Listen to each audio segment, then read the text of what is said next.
পর? এলাম একটু বাইরে, ঝামেলা আছে বাবার সঙ্গে। আচ্ছা বল বল, শুনি কি হয়েছে। এই একটা ছিল, ওটার জন্য পরীক্ষা দিয়েছিলাম, অ্যাপ্লাই করেছিলাম, পেয়েছি। বাবা এখন বলছে পারবে না। হ্যাঁ, তোদের তো একটু টাকা পয়সার প্রবলেম আছেই।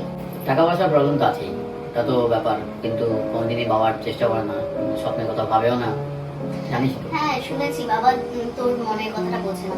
আর বলিস না, আমারও একই ব্যাপার। আমারও বাবা এয়ার হোস্টেসের জন্য যে আমি চান্সটা পেয়েছিলাম, সেখানে কিছু টাকা তো দিতে হবে, 1.5 লাখ টাকা দিতে হবে, তুই জানিস। কিন্তু সেই টাকাটা মানে বাবা দিতে চাইছে না।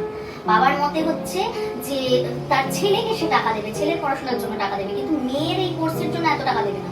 আরে কোর্সটা শিখতে গেলেও তো টাকা লাগে, তারপর তো আমি যা কাজ করে আমি আমার যোগ্যতাটা দেখাবো। আমার টাকা না থাকলে আমি স্টুডেন্ট হিসেবে যোগ্যতাটা কোথা থেকে দেখাবো বল? সন্তান হিসেবে আমাকে মেয়ের জন্য যদি কিছু করতে হয়, পড়াশোনায় টাকা দেবে না, আমার বিয়েতে দেবে।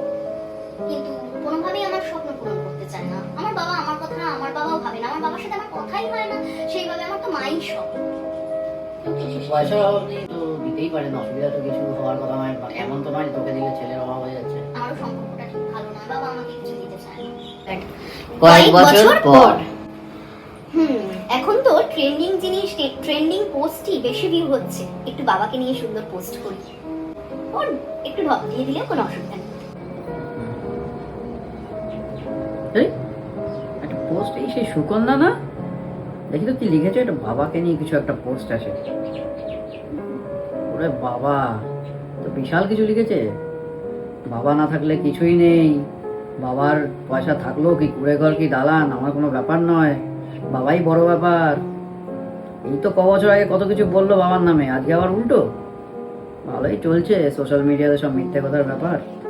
ভাববেন না সবাই এরকম করে, তবে কিছু কিছু মানুষ যারা আমাদের চেনা জানার মধ্যেই পড়ে, তারা একটা সময় বাবাকে নিয়ে বন্ধু বান্ধবের সামনে তাদের কিছু খারাপ মুহূর্তগুলো শেয়ারের সময় নিজের বাবাকে নিয়ে নিজেও বলেছিল অনেকগুলো কথা।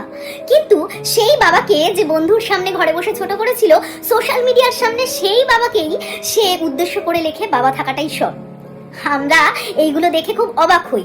আসলে যারা যাদেরকে চেনে, তারা যখন তাদেরকে সোশ্যাল মিডিয়ায় দেখতে পায়, তখন অন্যান্যরা না জানুক, কিন্তু আমরা যখন এই যে মুখোশধারী ব্যাপারগুলো দেখতে পাই, তখন সত্যি হাসি পায়।